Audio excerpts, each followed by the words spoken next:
You know, we all tend to think of the stock market as this game of skill, right? Like you pick the best companies, you win. But what if the rules have totally changed? Let's dive in and figure out what game we're actually playing. All right, so let's kick things off with a question that sounds simple but is actually surprisingly tricky. Who is buying stocks? And maybe more importantly, does it even matter who is doing the buying? For forever, the experts in finance said, nope, doesn't matter at all. But, well, the real world, it had other plans. And that brings us to this really fundamental puzzle at the heart of finance. It's kind of crazy when you think about it, but for decades, the big theories about how stock prices work just completely ignored the most basic thing: the players in the game. So back in 2001, this finance professor, Franklin Allen, he pointed out something super weird. He said, look, we spend all this time studying the CEOs, the people who run the companies. But when it came to what says stock prices, it was like the people who actually own the stock were totally irrelevant. I mean, what a huge blind spot, right? And, this blind spot, it basically created what we can look back on now and call the old market myth. It was the story everyone just believed about how stocks got their price. This whole myth was based on something called classical finance theory. Now, I know that sounds super academic, but the main idea is actually pretty simple. It basically imagined this perfect little world, right? A world where everybody has the same information and trading is totally free. And in that world, they thought the demand for any given stock would be, well, perfectly flat. And this really shows you the difference. The old theory said, hey, you could buy or sell 1 billion shares of a stock and the price wouldn't budge an inch, as long as there wasn't any new news about the company. But we all know that's not how the real world works, right? A huge wave of people trying to buy something, it pushes the price up. It turns out the simple laws of supply and demand, they still apply. Who knew? Okay, so you've got this clean, neat theory on one side and this messy reality on the other. So what was it? What was the piece of evidence that just completely shattered that old myth? What finally proved, beyond any shadow of a doubt, that who is doing the buying and selling is actually critically important?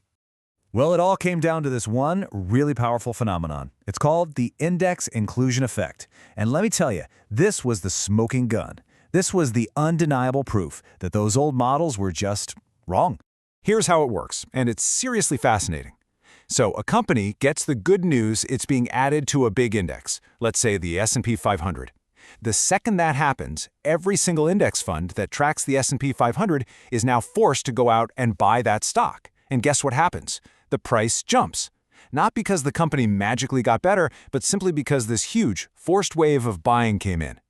That was the proof. Demand, all by itself, moves prices. All right, so the myth is officially busted. We know for a fact that who is buying really matters. So, that brings us to today's market. Let's take a look at 3 massive shifts, 3 new types of players who are completely changing the game as we know it. So there are 3 huge trends that are just completely reshaping the whole landscape. The biggest one, and I mean by a long shot, is this massive flow of cash out of actively managed funds, the stock pickers, and into passive index funds. On top of that, we're seeing the active managers who are left focus on much shorter time horizons. And of course, there's been that recent explosion of individual retail investors. Now, all 3 of those are a big deal for sure, but let's really zoom in on the most powerful force of them all. I'm talking about that colossal migration from active to passive investing. The sheer scale of it is, it's almost hard to wrap your head around. I mean, just look at that number, $3.2 trillion. That's the net amount of money that has literally moved from the stock picker bucket over to the autopilot bucket, and in less than 20 years. This isn't just some trend, people. This is a fundamental rewiring of the entire market. And this chart just lays it out perfectly. Look at that. It's a perfect mirror image. For every single dollar that walked out the door of an active fund, a dollar walked right into a passive one. We're not talking about a little shift here. This is a tidal wave of money that's being invested based on a set of rules, not on anyone's opinion about how a company's going to do in the future. Okay, so why should you care about any of this? What is this new reality with these massive automated flows of capital? What does it actually mean? For you, for me, for the market as a whole? Here's the bottom line. The game has changed.